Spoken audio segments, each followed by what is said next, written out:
Vous avez entendu parler de dualité, d'unité. À travers ce dessin, je vais clarifier qu'est-ce que la dualité, l'unité. Le personnage ici qui vous représente s'est construit à partir de ses pensées, de ses émotions, de ses croyances et des peurs. Il s'est identifié à son corps, qu'il a considéré comme un temple de plaisir et de souffrance. Ce personnage, par ses pensées, qu'on appelle aussi ego, mental, ce personnage a cru être, croit être. Par ses pensées vont créer des émotions, c'est-à-dire de la tristesse, de la joie, quelle qu'elle soit. Des croyances aussi, les croyances du style je ne m'aime pas, je ne suis pas capable de, et tout plein de croyances que vous avez construites au fil du temps. Et des peurs. Peur de quelque chose qui vont vous empêcher aussi de poser des actes. Ce personnage vit dans le passé et dans le futur, constamment, ce qui va entraîner souffrance, soit des douleurs physiques ou psychologiques, un mal-être, fatigue, insatisfaction. À savoir que l'ego est toujours dans une insatisfaction perpétuelle.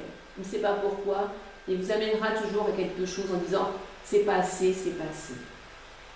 Ce que je vous propose, c'est de regarder votre fonctionnement par ce témoin observateur. C'est-à-dire que vous vous mettez en recul et vous regardez les pensées qui arrivent.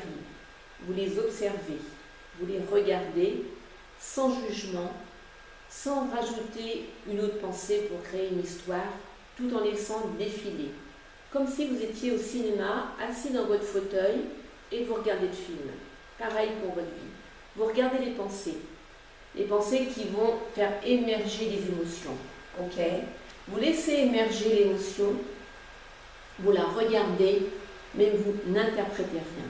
Vous la laissez se déployer comme elle doit se faire. La vie est bien faite, l'émotion se déploiera comme elle doit se faire à ce moment-là.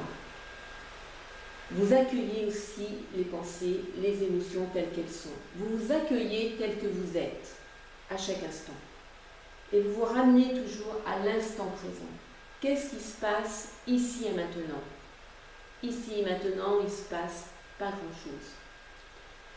Et au fil du temps, vous allez contacter cette unité. Vous pouvez faire des allers-retours unité-dualité, c'est-à-dire dans cette unité, contacter la paix, la joie, le silence, sans opposer. Car dans l'unité, il n'y a pas d'opposé. Il n'y a pas de paix et de non-paix. Il n'y a pas de joie ou de tristesse. C'est permanent. Toute cette joie, cette paix sont permanentes. Et au fil du temps, vous ne serez plus que dans cette unité.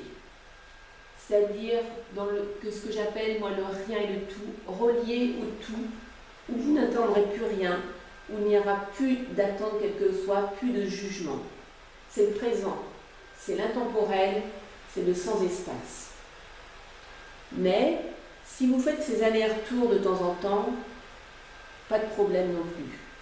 Ça vous permettra de contacter cette unité que vous avez oubliée, mais qu'elle a toujours été présente en vous, depuis très très longtemps. Car vous êtes cette présence intemporelle, de joie, de paix et d'amour.